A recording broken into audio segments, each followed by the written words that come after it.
To understand the tragedy of Antigone, we need to know a little bit about the setup. Antigone, like Oedipus, takes place in the Greek city of Thebes, a place that's just absolutely beset by horrible things happening to it. You've got plagues, you've got war, you've got famine, and you have this series of disastrous kings.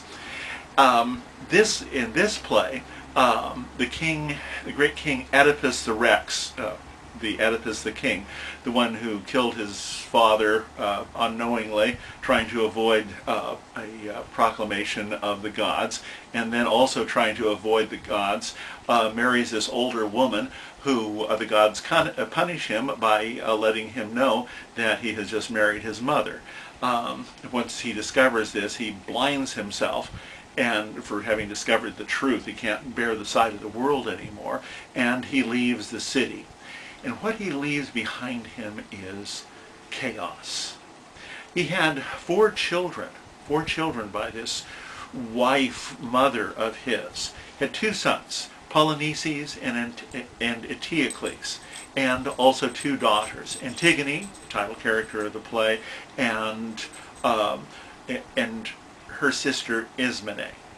Now, when the city is left without a king, the two sons of Oedipus, Eteocles and Polynices, battle for control of the city.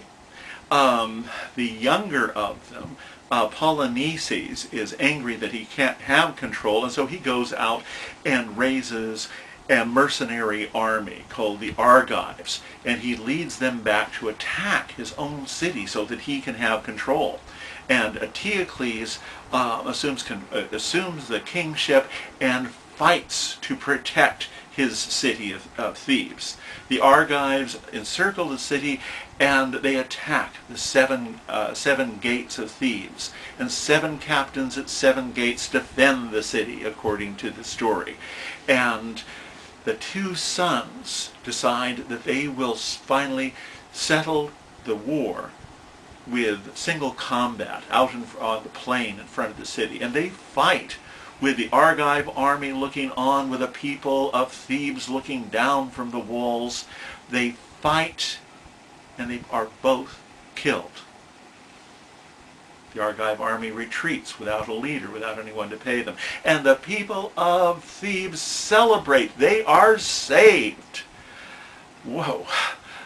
There's going to be a great party, a great celebration tonight. The uncle of these two slain lads has come forth, King Creon, an older man, and he's going to assume the kingship. As a matter of fact, what he does to establish his control is to decree immediately a law. And he says, okay, there are those 2 dead young men out on the plain. I want the one who defended the city brought in, and he will be buried with full military honors. But the other one, Polynices, he who fought against his own people, we are going to leave his body out there on the plain for the dogs and the carrion birds, he says. Well, that's quite a punishment. And the reason it's such an even more severe punishment than we might imagine is this. It's their belief that a person must be buried in order for their spirit to rest. If their body is left unburied, then that spirit will wander the earth forever in pain and torment. Well, Creon has decreed a punishment for this man even beyond death. And that's the problem, because beyond death is the realm of the gods. You can punish a man however you want to in this life, good king, but do not dare to venture into the territory of the gods. Now, according to Creon's decree, anyone who attempts to bury Polynices is going to be put to death themselves. And so at the very beginning of the play, we find 2 sisters, the 2 girls, the 2 princesses, Antigone and Ismene, and they're talking, and Antigone tells her sister her plan, and her plan is to go out there and bury the body of her brother.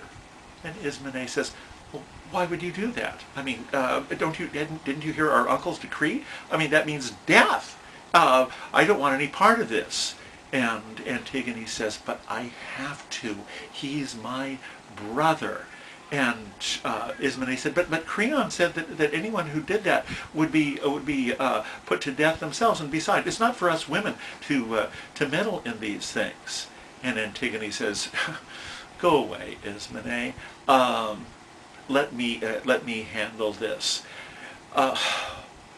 When Antigone is confronted with her crime and is told that she can be put to death for it, she says, basically, go ahead, because I would rather face punishment here on earth than to face punishment after death. For looking out there on the plain at the body of my brother, it is the dead, not the living, who make the longest demands. We can defile the will of the gods here on earth as much as we want, but sooner or later we will be punished for it. Now, this was the belief of the ancient Greeks 2,500 years ago. And as we will see, it makes for a very interesting drama as the will of Antigone comes up against that of her uncle, King Creon. Oh, by the way, the son of Creon had been going to marry Antigone. It makes an extra little bit of interest in this drama. Okay, thank you.